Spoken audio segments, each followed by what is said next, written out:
नमस्कार साथियों, आईसीएस हरदोई के यूट्यूब चैनल पर आप सभी का हार्दिक स्वागत है। मैं शैलेश कुमार पाल आज मनोविज्ञान का महत्वपूर्ण टॉपिक बुद्धि के प्रश्नोत्तरी लेकर के सामने प्रस्तुत हुआ हूं। जैसा कि आप सभी को ज्ञात है कि पिछले वीडियोस में बुद्धि के चैप्टर को पूरा कवर कराया था, जिसमें बुद्धि के प्रकार, बुद्धि की परिभाषा, बुद्धि के सिद्धांत और उनके परीक्षण के बारे में चर्चा की गई थी। जिसने भी वीडियोस नहीं देखे हैं आईसीएस हरदोई के चैनल पर जाकर के तुरंत वो सारे वीडियोस देख लीजिए, जिसमें विधिवत पूर्ण रूप से बुद्धि चैप्टर को कवर कराया गया है। आज हम लोग प्रश्नोत्तरी के रूप में वीडियोस को देखेंगे। महत्वपूर्ण प्रश्नों को यहाँ पर संलग्नित किया गया है। आप लोग को वीडियो को अंत तक जरूर देखिए और जो भी प्रश्न इसमें जोड़े गए हैं वो बहुत ही महत्वपूर्ण है, इसलिए वीडियो को अंत तक अवश्य देखें। चलिए प्रश्न को स्टार्ट करते हैं। पहला प्रश्न है, बुद्धि का वैज्ञानिक मापन सर्वप्रथम किसने प्रारंभ किया? बुद्धि का वैज्ञानिक मापन, देखिए यहाँ पर एक शब्द आया है वैज्ञानिक मापन, और बेहतरीन शब्द है मापन। मापन इसलिए क्योंकि बुद्धि का जो परीक्षण किया गया था वो परीक्षण का मतलब मापन से ही संबंधित है। तो यहाँ पर टर्मन दिया गया है, स्टैनफोर्ड दिया गया है, बिने दिया गया है और गिलफोर्ड।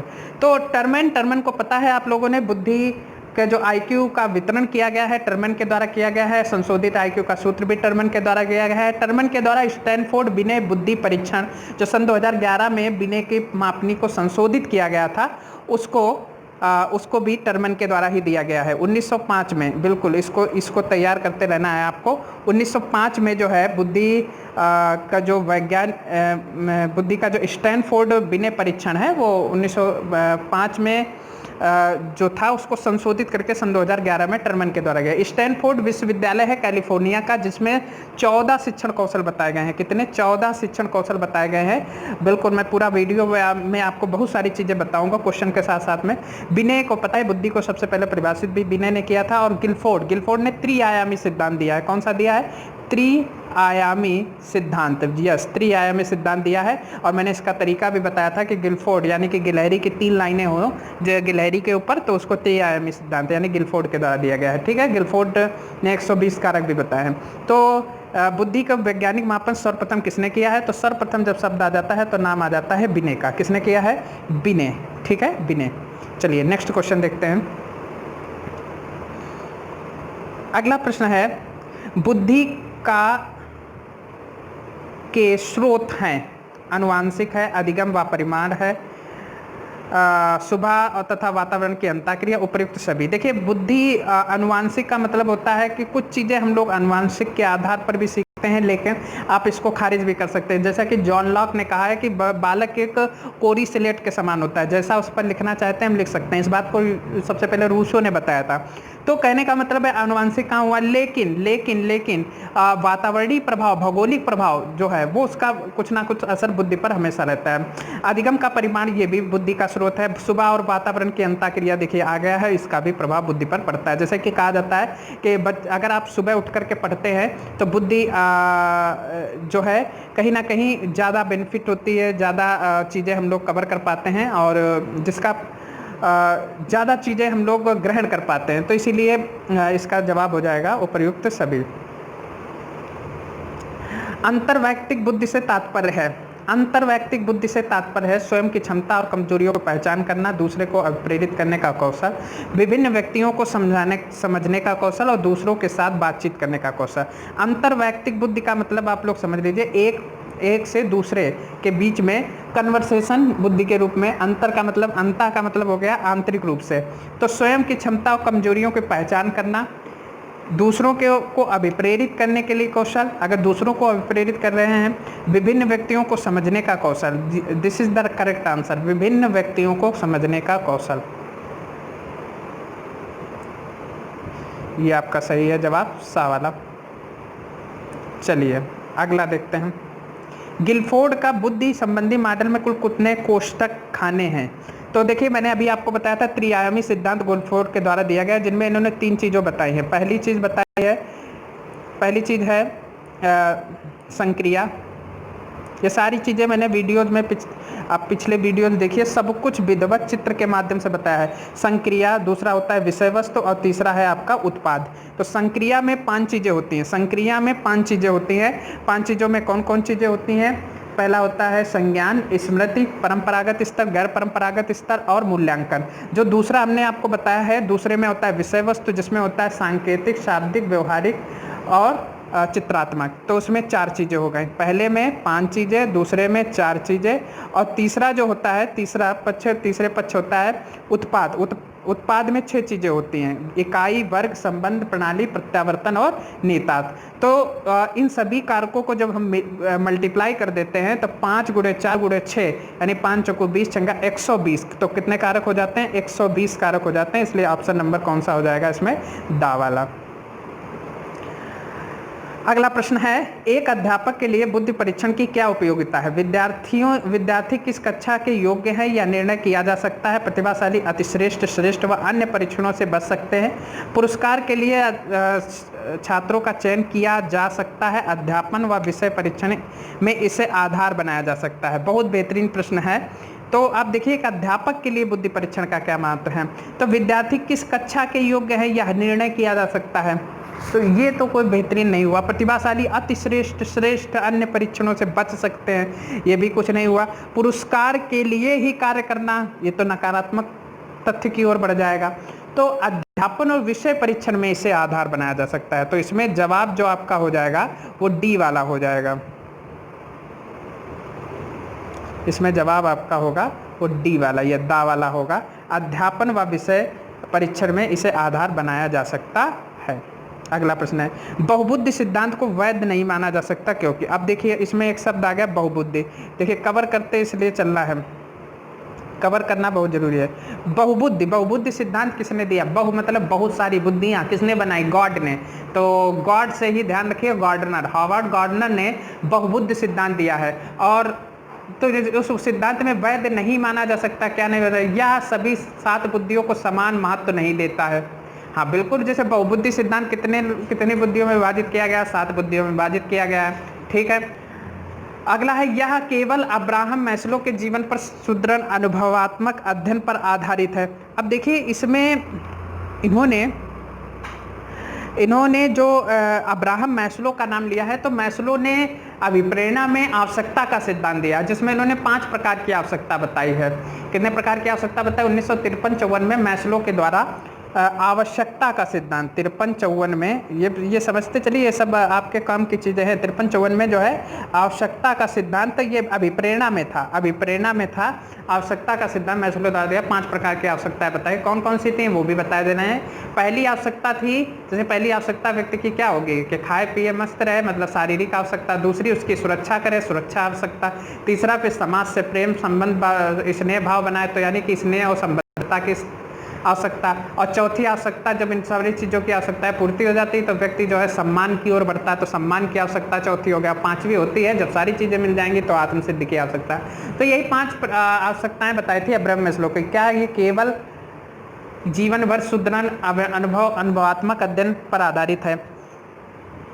तो ये भी, इसको भी आता है।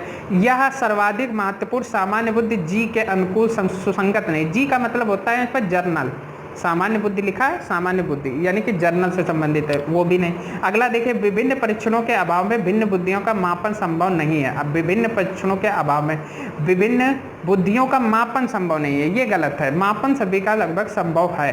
तो इसलिए इसमें कौन सा ऑप्शन गलत हो जाएगा? इसमें डी वाला। अगला, बुद्धि लब्धि का संबंध में क्या सत्य है? अब देखिए, बुद्धि लब्धि का मतलब हो गया IQ। बुद्धि लब्धि का मतलब क्या हो गया? IQ से संबंधित है। अब कह रहा है बुद्धि लब्धि के संबंध में क्या सत्य है? बौद्धिक आयु से व्यतिक्रमी संबंधित, कालानुक्रमिक आयु से प्रत्यक्षता संबंधित, कालानुक्रमिक आयु से व्यतिक्रमी संबंधित, और बौद्धिक तथा कालानुक्रमिक आयु के दोनों से प्रत्यक्षता संबंधित। तो इसमें बुद्धि लब्धि IQ के बारे में मैं बता दूं, IQ जो है 2 चीज़ों से को रिलेट होती है। एक तो व्यक्ति की मानसिक आयु और व्यक्ति की वास्तविक आयु। इसलिए IQ का सूत्र भी होता है। IQ का सूत्र होता है क्या? देख लीजिए, IQ का सूत्र होता है MA का मतलब मानसिक आयु, CA मतलब वास्तविक आयु, गुणे 100। ये होता है आईक्यू का सूत्र। तो बौद्धिक आयु से व्यतिक्रमी संबंधित है कि कालानुक्रमिक आयु से? नहीं, कालानुक्रमिक आयु से व्यतिक्रमी संबंधित, हाँ यही जवाब सही है, यानी कि option number C. Next question, बहुबुद्धि सिद्धांत के अनुसार सभी प्रकार के पशुओं और खनिजों तथा पेड़ पौधों को पहचानने तथा वर्गीकरण करने की योग्यता क्या कहलाती है? बहुत बेहतरीन से बहुबुद्धि सिद्धांत मैंने बताया 7 प्रकार की बुद्धियां बताई गई हैं। कितनी प्रकार की? 7 प्रकार की। किसके द्वारा दिया गया? होवार्ड गार्डनर के द्वारा दिया गया। उसी में से एक बुद्धि इसमें से कहा है कि पशु और खनिज और पेड़ पौधे। देखिए पेड़ पौधे शब्द आ गया इसमें, सॉरी पेड़ पौधे शब्द आ गया, खनिज आ गया, पशु आ गया। आप बता दीजिए इसमें से कौन सी बुद्धि आ जाएगी? प्राकृतिक बुद्धि। कौन सी आ जाएगी? प्राकृतिक बुद्धि। अगला देखिए, निम्नलिखित में से कौन सा निरीक्षण होवार्ड गार्डनर के बहुबुद्धि सिद्धांत को समर्थन करता है? तो इसमें है मस्तिष्क का एक भाग में हुई क्षति केवल किसी एक विशिष्ट योग्यता को प्रभावित करती है, ना कि संपूर्ण को। ठीक है, देखिए जब ये प्रश्न में केवल शब्द आ जाए, केवल, इसको बहुत ध्यान रखिए। केवल से नकारात्मक निगेटिविटी उस ऑप्शन में आ जाती है। बुद्धि विश्लेषणात्मक, सृजनात्मक, व्यवहारात्मक और बुद्धियों में अंतःक्रिया होती है। विभिन्न बुद्धियां अपने स्वरूप में पदानुक्रमांक हैं और अनुदेशन के प्रारूप का निर्माण करते समय अध्यापक को किसी एक विशिष्ट शैक्षिक नवाचार के सिद्धांत का अनुपालन करना चाहिए, अनुपालन करना चाहिए।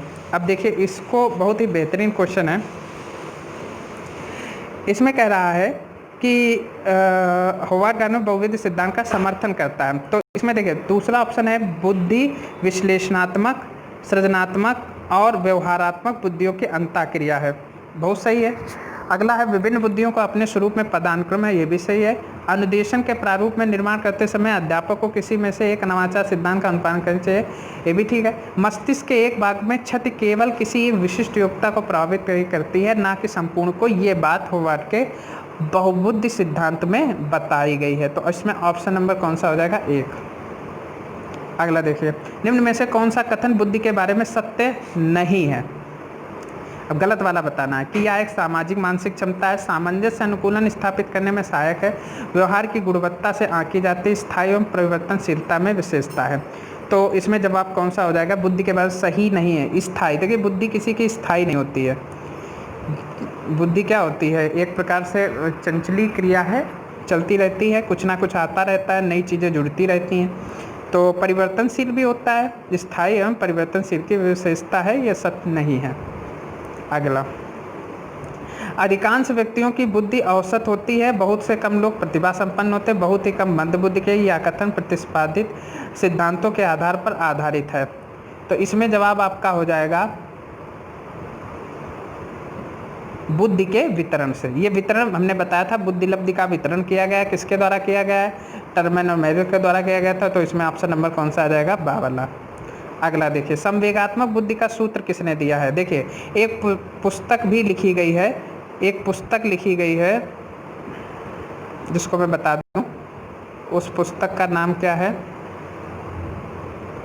उस पुस्तक का नाम है इमोशनल इंटेलिजेंस। इमोशनल इंटेलिजेंस वो पुस्तक लिखी गई है डेनियल गोलमैन के द्वारा। किसके द्वारा लिखी गई है? डेनियल गोलमैन के द्वारा। तो संवेगात्मक बुद्धि का सूत्र क्या है?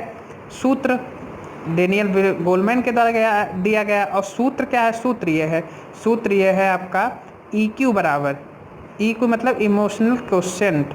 तो ये दिया गया है संवेगात्मक आयु बटे वास्तविक आयु गुणे 100। ये आपका हो गया संवेगात्मक बुद्धि का सूत्र। किसके द्वारा दिया गया है? गोलमैन। अब इसको याद भी कैसे करेंगे? गोल गोल आंसू गिराते हैं भाई। इमोशनल होंगे, इमोशनल में आदमी क्या करता है? रोता है, रोता है यानी कि आंसू निकलेंगे, आंसू निकलेंगे तो वो कैसे निकलेंगे? गोल गोल निकलेंगे। तो याद करने के लिए हम याद कर सकते हैं, इमोशनल इंटेलिजेंस होता है तो क्या होता है? गोल गोल आंसू गिरते हैं, गोल गोल आंसू गिरेंगे। तो कौन सा हो जाएगा ऑप्शन आपका? Daniel Goleman.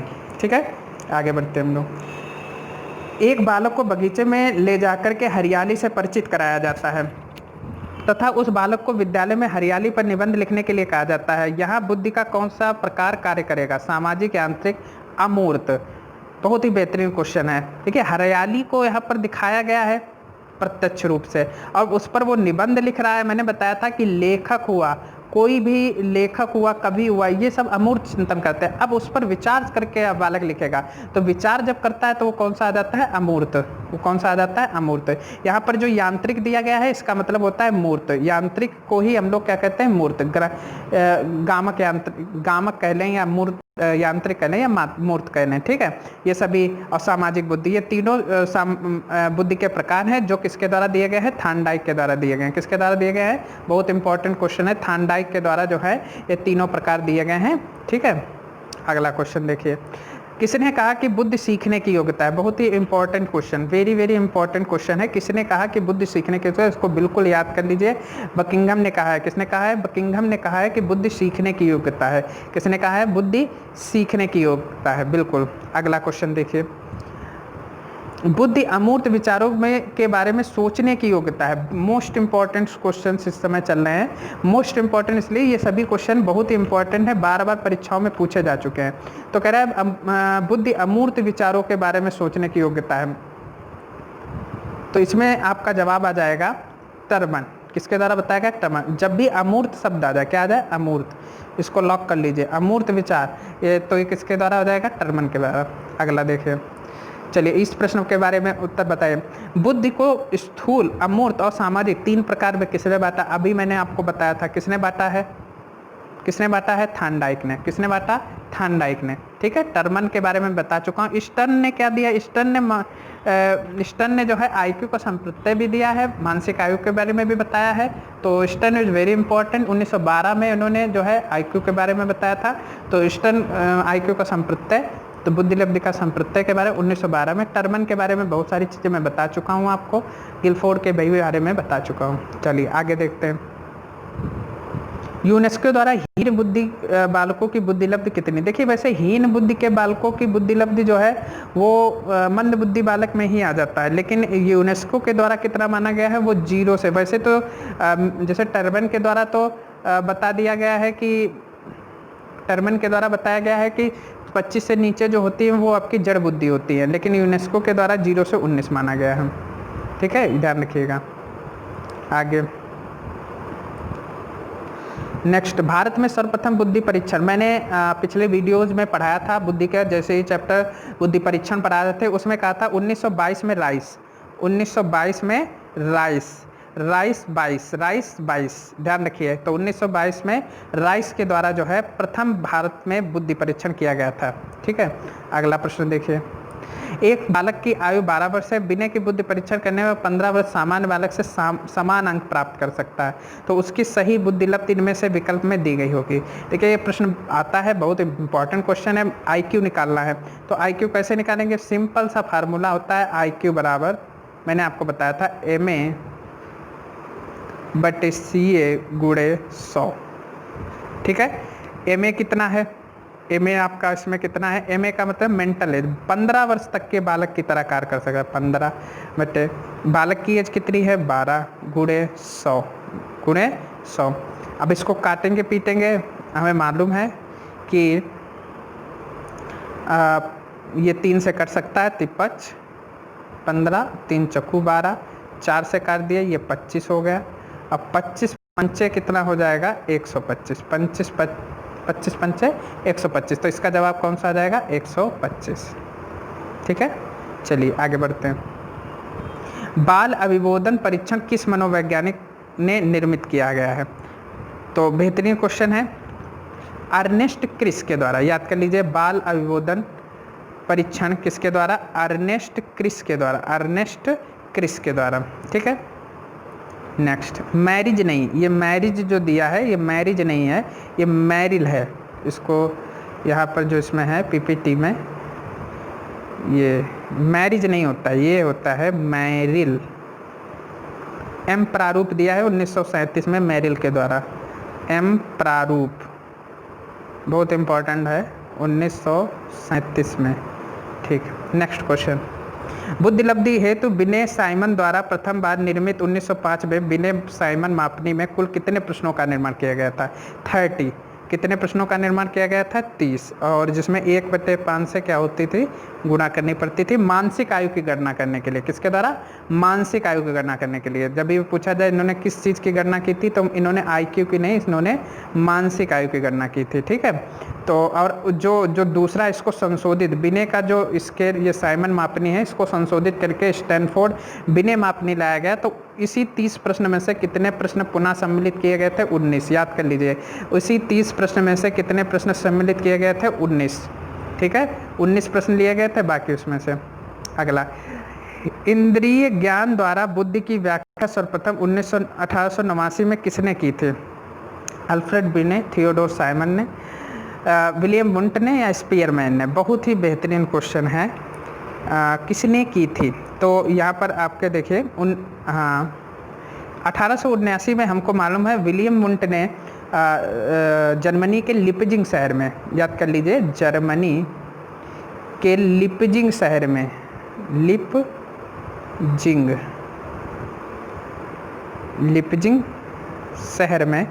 लिपजिंग शहर में एक प्रयोगशाला खोली थी। मनोविज्ञान की प्रथम प्रयोगशाला खोली थी विलियम वुंट के द्वारा। 1879 में ही खोली गई थी। तो इसका जवाब कौन सा हो जाएगा? William Wundt. अगला, साइकोलॉजिस्ट टर्मन के बुद्धि संबंधी विचार हैं। तो बेहतरीन क्वेश्चन है। अगला इसमें देखिए, साइकोलॉजिस्ट टर्मन के बुद्धि संबंधी विचार, अमूर्त वस्तुओं के संबंध में सीखने व अनुभव का लाभ उठाने की योग्यता, अधिगम की योग्यता और सामान्य योग्यता तथा विशेष योग्यता का समन्वय। तो साइकोलॉजिस्ट टर्मन के द्वारा देखिए इन्होंने 3 प्रकार की बुद्धि बताई है। एक बताई है सामान्य, मतलब मूर्त, अमूर्त और सामाजिक, और उसमें से एक देखिए शब्द यहाँ पर आ गया, अमूर्त। तो इसमें कौन सा हो जाएगा जवाब? पहला वाला। अगला देखिए, यंत्रों व मशीनों से संबंधित कार्यों में दक्षता व रुचि कौन सी बुद्धि कहलाती है? यंत्र, देखिए बेहतरीन क्वेश्चन आ गया।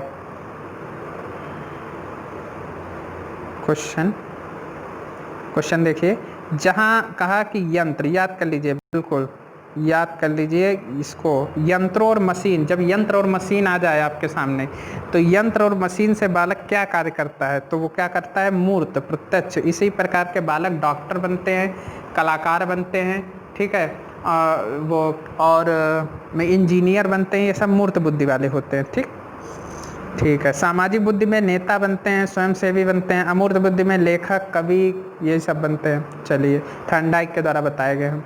मानसिक आयु की अवधारणा किसने पहले दी है? देखिए बहुत ही जो है विवादित क्वेश्चन है मानसिक आयु की अवधारणा के बारे में।